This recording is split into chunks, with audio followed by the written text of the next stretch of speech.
Live. Meteorologist Mike Prengley here in Tampa, St. Pete, and we've got meteorologist Lee Southwick from First Coast News, home of the most accurate forecast. Great to see you, Lee. Great to see you. Happy Saturday morning. Happy big start to football season. I know. Can you tell I have a little extra pep in my voice? I mean, I love my football season. I wore special color here. I think you're going to like this, Lee. I wore the Gator colors this morning. I see you've got the Gator blue, and I've got the orange, so we're doing great here. I love it. You know what? You just reminded me. I can't believe I took them off. I had orange earrings, so yeah. I'm now bummed I'm not wearing it. But you and I on the same wavelength. Obviously, you can see which team we're cheering for today. Yeah, I even found some blue shoes to go with. There was a big sale, so I had to get some blue shoes, orange shirt. So the Gators, of course, kick off tonight at 7 o'clock. We'll have that forecast and all your sports forecasts. But first, keeping you and your family safe. We're talking about a weekend that will have some rain here in Tampa, Lee, not quite as significant as the East Coast. I really tried to make that point. I really don't think we're the bullseye. I think it's more closer to your neck of the woods. What do you think? Yeah, that's why we got a weather impact alert today. We are expecting numerous showers and storms. We've already had showers this morning so far. We have some downpours out there right now and more on the way. And then, Mike, I know that you guys will also receive rain like we will tomorrow. Do you have a weather impact alert in effect for tomorrow? We do. Okay, so in fact, we could have some rain in the morning and the afternoon. So instead of that 1 to 2 hours and pulse storms like we're seeing today, tomorrow would be our day. Whereas it looks like, because the front is over St. Johns County right now, looking like it's second south maybe of the Road Golf Village. It looks like it's your turn probably both today and at least tomorrow, right? Yeah, so we'll have these scattered to numerous showers and thunderstorms. As you mentioned, we have that front draped over us, so we've already had rain this morning. We'll have more this afternoon and this evening. Something I want to have people take away, though, from this, because I know it's a holiday weekend and people don't want to stay cooped up inside all day, unless you're watching football all day, which I absolutely agree with, but it's not going to be an all-day rain. So for instance, right now, a lot of us, we have a break in the rain, but we will have more rain later. So if you are getting outside at any point this weekend, today, tomorrow, or Monday, you will see those showers and thunderstorms roll through at different times. So you'll have to keep an eye on radar, and we'll of course alert you if anything becomes strong, because we do have the potential for some stronger storms later on today as well. So Mike, I don't know if you want me to take it away first with Jacksonville, or do you want to do a big picture setup first for the entire state of Florida? Yeah, ladies first. I say we take it away from Jacksonville because that's the main concern for today, and then I'll take it away from Tampa, and we're actually it's going to be a complementing each other as always. We'll have that front first for you, and then moving our way, and I'll share our rainy details for tomorrow. Perfect. All right. So if my directors wouldn't mind taking my graphics for me, I'm going to start with a look around the First Coast. So most of us can see that right now it's just cloudy for a lot of us out there. You had the showers earlier. Now it's not the prettiest of days, a little bit dreary out there. However, some of you getting a good bit of rain. This is a live look out from Brunswick where a downpour is moving through right now. So a closer look at the radar for the First Coast shows that, yes, a good bit of us now on the drier side of things. However, we do have some downpours popping again, mainly across southeast Georgia. So we'll keep an eye on those. But notice Brunswick to St. Simon's Island and even portions of Jekyll Island now about to see that rain too. So heavier rain moving through there.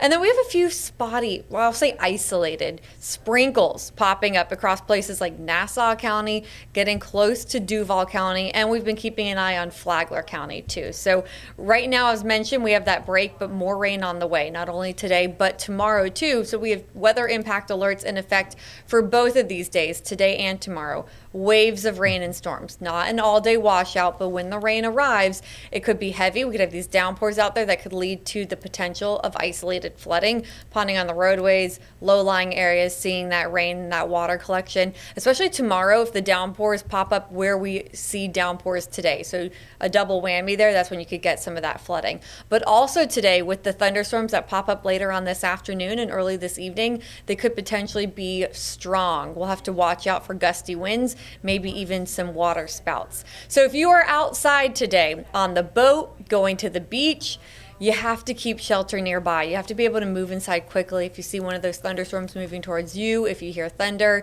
you will have to get to shelter quickly. Also at the beaches today, there's a moderate rip current risk. But if you have plans to go to the beach Sunday or Monday on Labor Day, the rip current risk increases. There's a high risk of rip currents Sunday, Monday, and even into Tuesday because we'll have breezy onshore winds. So the winds are going to pick up. And so that means on our Sunday, we will be dealing with a little bit more of a breeze. Temperatures will still be in the 80s. We'll still have those passing downpours and thunderstorms. And then on Labor Day, I don't think it's going to be as much rain, but still scattered showers and storms. And it'll be very breezy that day. Winds out of the northeast 10 to 20 miles an hour. So if you're outside at any point in the Jacksonville area on the First Coast over the next 3 days, make sure that you are keeping your umbrella or your poncho nearby and keep an eye on the radar. We're going to, of course, bring you updates with that too. But I just want everyone to be so careful because so many people are outside this weekend. I get it. It's just that we could have some pretty strong weather out there, especially with the thunderstorms later on today. Well, Lee, I'm not blaming you for this forecast. I'm just making sure you get that straight. I mean, we're just the messengers, right? We are, but I even our very own Jasmine Monroe here, she's throwing out the first pitch tonight at the Jumbo Shrimp game, which I will have that forecast in a little bit. But she said if she doesn't do a good pitch, she's blaming me because of the rain. And you know what? That's fine. That's okay. Yeah, I think she's going to do just fine. I'm not worried about her. I need to be in Power Alley cheering her on. That sounds like a lot of fun. It will be a lot of fun. Yeah, we're just going to try the best to hold off the rain. Hopefully we can clear it out in time for all the games across the state. Exactly. And now, hey, we'll have some sporting event forecasts coming up. In fact, we've got Jacksonville visiting Tampa tonight. It's going to be a huge game. We'll get to that soccer forecast, but first, it all starts with food. And I saw Jasmine Monroe cooking in the studio all these good tacos. And I was trying to do my weather here in Tampa. I said, oh my gosh, I'm so hungry right now. She did a great job. So maybe save a taco for me. Put one in the fridge. Okay, I'll let you know I tried the salmon taco. I actually walked over to the kitchen and barged in because it smelled so good. Yes. I've never had salmon on a taco. It was so good. But anyway, sorry to interrupt. Go ahead. Oh, you're good. I want to hear more about the salmon taco. But hey, for tacos, and some folks do taco on the grills, I'm going to go over the weather wall and take a look at some Tampa weather here on the west side of the state. And we take a look at that grill cast. So what I did is I got the green spatulas. I got all these spatulas out there, red and yellow. Of course, green means good. Red, you'd want to kind of stay away from. And again, we're not blaming me or Lee for that. And then it looks like as we go into Labor Day, a little bit better grill out weather. But a 9 out of 10 is our grill out cast for today.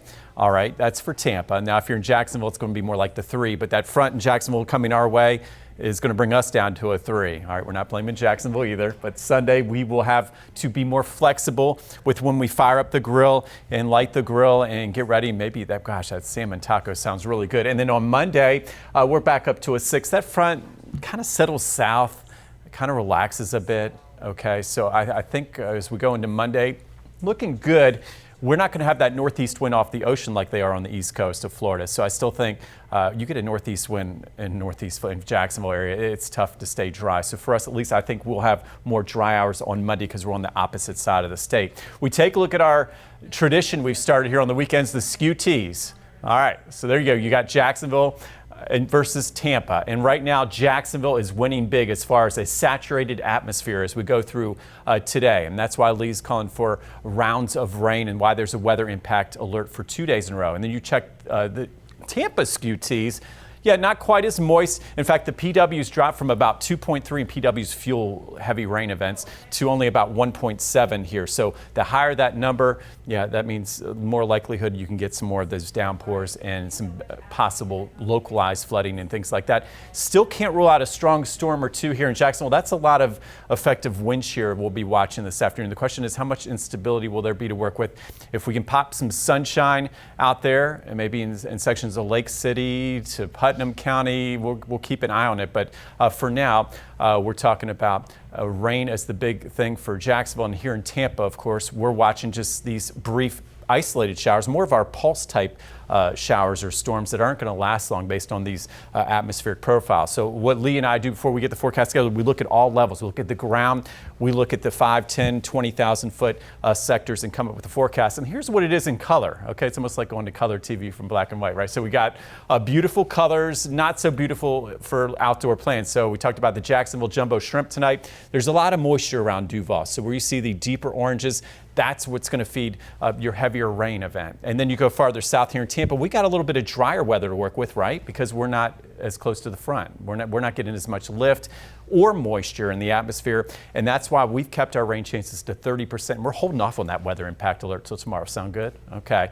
And as you go into Sunday, here it is. It changes. All the bright oranges from Jacksonville start to sink to the south with the front over Tampa. It looks like maybe even southeast Georgia up toward Jekyll Island, maybe getting a little break in that rain. And then as we go into Monday, Labor Day, still a lot of bright colors. I would favor some of the heavier rain across the state south of Tampa on Sunday based on this. So we're talking about areas of Manatee, DeSoto counties, Highlands County, and points south. So it could be pretty soggy there. And again, for Tampa and Jacksonville, not all day rains on Labor Day, and maybe even a few more breaks. But again, watching that northeast wind off the Atlantic for our friends on the first coast. So here at home, here's our weather story. It's about seizing the sunshine. We said this is our day. So you see the Ascent St. Pete camera, and just want to give you a little relaxing view of the St. Pete Pier. There's a gorgeous sunrise and some of the clouds from the front to our north, just reminding us, yeah, that front's not far away and it's on the way for tomorrow. So we'll have the rain gear handy and we'll have our weather apps handy. And as we look at our Labor Day weekend forecast in detail, notice we've got that 30% chance today. Tomorrow, though, the winds shift a bit closer to the front, up to a 70% coverage of rain, 87 degrees. And then by Monday, we showed that the deeper oranges moving south. So we're going to lower that rain chance a little bit more to 40% and get a little bit of better grill out weather. So for our weather impact alert for Tampa, that's Sunday. That's tomorrow from 9 a.m. to 6 p.m. Lightning and slick roads. So the big two. And we're going to talk more about lightning this morning. This is a big thing, okay? So we've already had, I know in late June, we've had folks struck by lightning in Georgia, I believe in the Waycross area. Lee can talk more about that. And we've had some lightning strikes here closer to Tampa. But let's take a look. Jeff, let's take a look at a new lightning equipment that's helping folks stay safe during some of these thunderstorms. The ThorGuard system has a sensor that will be mounted up on the roof. These rods going up on Coquina Beach and near the Anna Maria Island Cafe will help alert you to where a strike could happen. The lightning prediction system detects static electricity in the atmosphere and in the ground. Once that charge reaches a high enough level, we know that there now has to be some sort of dissipation of that energy or a lightning strike. We then look for a build of the opposite charge in the ground. And we know that once that reaches a certain threshold, the two are going to connect, or in other words, a lightning strike is going to happen. Once the sensor detects it, a horn will sound and a strobe light will go off. We're super excited to have it to protect the citizens that come to our beaches here in Manatee County and go to our pools and our splash pads. It's a huge deal for the citizens here. It is scary, but thank goodness you come up with something to help people on the beach because we've had deaths. Crews installing the devices say it detects lightning in a range of about 2 miles in any direction of the sensor. That will happen approximately 15 to 20 minutes before lightning hits within 2 miles of any direction of the sensor. So, if you hear the horn or see the lights, you need to leave the area immediately. Frank Wiley, 10 Tampa Bay News. So true. I mean, the urgency and what we're seeing so far this season is very concerning. A lot of folks thinking they're safe. It's dry. It's not raining outside. And the other thing, we always tell folks, you make sure you enable your notifications. The problem is this, Lee. What are your thoughts on this? Why don't we issue lightning warnings, especially when there's excessive lightning in the area, to actually alert people, because not everybody can hear the horn, and sometimes you can't see the lightning because you're busy with your outdoor events. And literally this lightning strikes folks most of the time when it's not even raining outside. You're absolutely right about that. That's what's always scary to see on radar, especially on a weekend day or some holiday active day where you see lightning striking sometimes 10 miles away from where it's raining. And so, yeah, there should be more lightning warnings, and these lightning detection systems are so important. I know we have them on our beaches here on the First Coast too, and it's just so important to heed that warning. You had mentioned the lightning strikes in Georgia. Yes. Just awful. 2 teenagers passing away. We also had 3 people struck by lightning on the pier in St. Augustine a couple weeks back as well. So it's just so important. That's why we say, although the saying can be annoying to some, but it's serious. When thunder roars, go indoors. If you hear thunder, you are close enough to be struck by lightning. Right. Yes. Don't wait or hesitate, or it will be too late. So again, keep in mind, maybe that'll change in the future. No warnings right now for excessive lightning. And as we take a look at what happens here, again, a lot of times Lee and I are showing radar. We're trying to keep folks safe. We've got the storm trackers out. We're getting folks ready for possible damaging wind gusts, possible severe weather. And the last thing, the lightning part of the story sometimes can get lost in translation, where even if we're showing that storm coming your way in about 15, 20 minutes, we usually try to give a good window for you. Look what happens. You're still outside. You're trying to hurry up and finish the lawn. I've been guilty of it. I'm trying to finish my yard work ahead of the storm. There's some rumbling of thunder on the horizon. Just picture this person with the lawnmower, and then look what happens. The storm's still a good 10 miles away, and a lot of times these cumulonimbus clouds can build to 4 or 5 miles high. That lightning will fly outside of the main parent cumulonimbus cloud, and unfortunately, a lot of the fatalities occur with the lightning strike coming way outside of the cloud. So just another reminder, lightning safety front and center for our Labor Day, because this is when we're out, right? This is when we're celebrating with family, friends. We've got the cookouts. We're trying to go to the beach here in Tampa, and right now I'm looking out the window, Lee, and we got beautiful sunny weather, but things can change in Florida in a very short time, in an instant. So again, it only takes one bolt, and we got to keep our guard up this weekend, especially here in Tampa by tomorrow, and of course for the first coast, it looks like through much of the weekend. So that's what we're tracking here from coast to coast. And Lee, it looks like, when will most of your lightning be with the daytime heating today? Absolutely, yep, with the afternoon and early evening hours as what's more typical for this time of year. So this morning it's just been shower activity, but by the afternoon we can start to get those lightning strikes. Yeah, in fact, I got a little graphic here. It's just showing the lightning here, 10 a.m. to 2 p.m. along the coast. And we've got a very vigorous west wind off the Gulf of Mexico here. So it looks like we're sending you some of that trouble, because once the sea breezes meet, it's likely going to be over the I-95 corridor, even to your beaches with that northeast movement. So again, we're in a severe weather risk. Again, this can be deceiving. Oh, you're saying, okay, 0 out of 5. All right, we're okay, but just keep in mind, only takes one bolt here, and it looks like the whole state keeping our guard up, again, for the lightning as we head through Labor Day weekend. And as we illuminate this map here, this is a 4 o'clock scenario. Notice here in Tampa, Lee, we're pretty clear, okay? So I said the best chance would be closer to the morning hours along the coast. It's much like when you get the east breeze. You get the showers in the morning, and then they move west. It's the exact opposite in Tampa. It's pretty interesting to watch. And then notice you got down toward southern St. Johns County, Crescent Beach, St. Augustine could get very active in a hurry as we head toward the 4 o'clock hour. And you notice really most of the rain is centered along the east coast based on where that sea breeze is moving in for sure. So I know you'll keep folks safe and ready there along the first coast. And just looking at your map, looking at Alachua County, another area we'll have to watch. I don't want to jump ahead yet. Let's We're going to go. talk about sports here in a moment, but lots of people outside tailgating, going to the game. Just be aware of those storms out there too. Keep your shelter nearby. Yeah, take it away, Lee. Great segue. And you've got a Gator forecast for us Gator fans. Oh, you're right. I have to, respect the other fans too. I So guess. if we could pull up my graphics, what we're going to do, I'm going to start with the University of Georgia for my dogs. Because it looks good out there. Honestly, this is the best football forecast for the 3 games that we're keeping a close eye on here. So if you're going to Athens, you might drive through rain. You likely will drive through some showers, but then once you get there, game time looks good, mostly dry in Athens.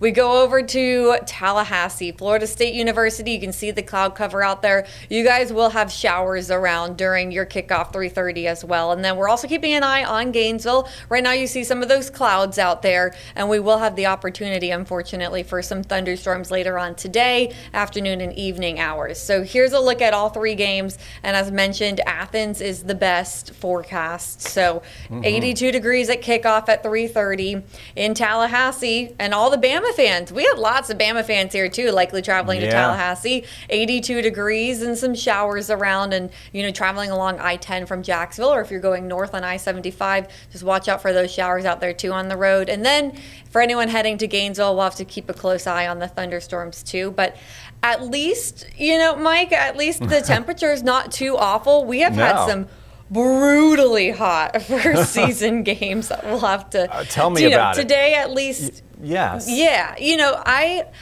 as long as there's no lightning, like we just talked about, no severe weather, no lightning, I would take a shower to stay cooler out there. And then one more graphic I have for my Jacksonville people before I toss it back to you in Tampa. We do have the Jumbo Shrimp game tonight. Going to show you this because we talked about it earlier with Jasmine throwing out that first pitch. She's going to do amazing. I'm forecasting a great first pitch for her, but there will still be rain around. So I think the takeaway is if you're going to the Jumbo Shrimp game, If you're going to the UF game, if you're going to Bama at FSU, bring a poncho just in case, because there will be showers around Mike that we'll have to be watching out for all of these games. Amen. Great job there, Lee. And I tell you what, so for the games, I know if we make our picks, we're on the same page with the Gators. I have them winning 63-0. Okay, so 60 points plus. So I think they'll cover that. I'm going to start, and then for the Noles, I mean, they've got a quarterback that's supposed to be pretty good, but they're playing Alabama. What do you think on that? I mean, what are you going to go with that game? Huh? I'm going to go Bama on Okay. that. We're 2 for 2. I hope that. Yeah, I hope my Riley Phillips, an anchor here, one of my best friends, huge Seminole. Yeah. Oh yeah, Danae in the back right now, our director. Danae, I'm sorry. Do you want to come over here, Danae, and show him your shirt? Yeah, Danae, Do you I want want to to come see make a it. pic? Come that would be on, come great. make a feature. Hold on, he's coming. Danae, Okay. there's hope. I mean, they're What's at your home. shirt say? Anything can happen. It's first game. Can you see this? All right. I don't want Fearless to. beer. I love it. We're just throwing a little Gator chomp there real quick. So Very he's good. booing me for picking Bama, but so Wow. you know who he's picking. Yeah, well, anything can happen, and I'll definitely be watching. I can't wait for some football. And my picture, I said we'll go to our big sporting events here in Tampa. Let's start, first of all, with Bo. I'm sure you've heard of my grand dog that lives in Missouri. There he is, and he's got his Gator bandana on. So, Danae, check that out. That's what we call some real swag there. Oh, look at that Yeah, smile. you think that's cute, Danae?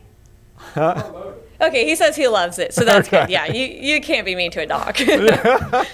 Thank you. Yeah. So, Bo, he's all excited. He loves his treats. He's going to be running around, but he's going to be watching the Gators, of course, tonight. So we love all of your pet pictures. I know Jacksonville First Coast News. We've got an unbelievable weather watcher network there as well. So keep those pictures coming from Tampa to Jacksonville. And our big event. Maybe I just go in front of the board for this, Jeff. I mean, this is a big event. We got the Sporting Jacks from Jacksonville, Florida, visiting Blake High School tonight. 8 o'clock, the game starts, and they're visiting the world champion Sun, the Tampa Bay Sun. And basically, Lee, the Tampa Bay Sun, they're very involved in the community. And I've had the fortune of going to a few of the ladies' games, and the talent is off the charts. So for Jack Sport and Sporting Jacks, I sometimes say Jackson, but Sporting Jacks coming to town, it's going to be a great opponent. And yeah, it's going to be a lot of fun out there at Blake High School. And it's officially called, I know, the Suncoast Credit Union Field forecast today at 8 o'clock. But they have these food trucks. It's not just about the sports with me, it's about the food, and some of the best food I've ever had. So notice if you're heading out to the soccer game tonight, we've got low to mid 80s. There's a couple models coming in. We're going to have to keep an eye on this. We're good getting to the game dry. I think the game stays dry, but we may have to increase that rain chance after 9 o'clock. Right now, we'll just keep it at 20%. We'll wait for some more data to come in, but just for your drive home, it could be a little change, and maybe take the poncho as well. But good news in the sporting front. We've got sports back on the field, on the gridiron, some great soccer here, Lee. And we want to wrap this up. Okay, so we, of course, yesterday had a big anniversary in the tropics. And the big theme I had this morning is how lucky we are. It's okay we're getting some rain, that we don't have any big threats here, because that's not always the case, right? Absolutely. As we're approaching the peak of hurricane season, historically we've had some bad hurricanes hit this time of year, but I know what you're talking about, one of the most devastating hurricanes the U.S. has seen. So yesterday, of course, was the 20th anniversary. Hard to believe, but here's more on Hurricane Katrina. 20 years after Hurricane Katrina devastated New Orleans, you can see signs of the new life in the city. These houses are an example of the recovery in the lower Ninth Ward, one of the city's most affected areas. Angelica Rivera is one of the many workers who helped bring it back to life. Is the New Orleans you see today the same New Orleans you came to? No, not at all. With small children, one barely a few months old, she moved from Orlando after the storm, following her husband, a handyman who saw an opportunity working in construction. I'm not gonna lie, I cried a couple times because I was like, I don't want to be here. Because basic services like drinking water and electricity were slow to return. But they didn't give up, growing their business from a small team only doing house framing to a full-service construction company, helping many homeowners who they say were swindled by contractors who took their money and left town. So a lot of people were without money and without a house. Their growth was fueled by thousands of workers who came from across the country and outside the U.S. to work in construction. Because most of the people that was here was Latinos.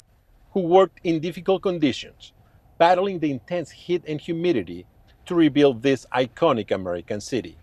Their efforts are celebrated in this sculpture in the infamous 9th Ward, ground zero of the deadly floods. I really believe that they were key in trying to get the New Orleans area back. Dr. Juan Hershanik commissioned the sculpture after speaking with children of those workers, who he says were shy about their parents' profession. He wanted them to be proud of the work their parents did. Undoubtedly, that was my first goal. High praise coming from a person considered one of the heroes of the post-Katrina tragedy, evacuating premature babies out of the hospital, manually blowing oxygen to one of them for hours, accolades he'd rather be given to others. The understanding of how much the contribution of the Latinos we have made during the post-Katrina recovery times. Many of those came thinking their stay in the Big Easy would be temporary, but now they call it home. According to the U.S. Census, the Hispanic population of metropolitan New Orleans has doubled in the past 20 years. The number of Black and white residents has decreased. Someone say that if you drink water from the Mississippi River, you stay in New Orleans and you will never leave. I think I did that because this is our home now. Wow. Okay, Lee, so over 1 million folks displaced, storm surge of 28 feet plus, just a powerful hurricane. And the good news in the tropics, we're wrapping this up here in the next 30 seconds, is much quieter at this time. But another reason we have to stay prepared and trust those local sources.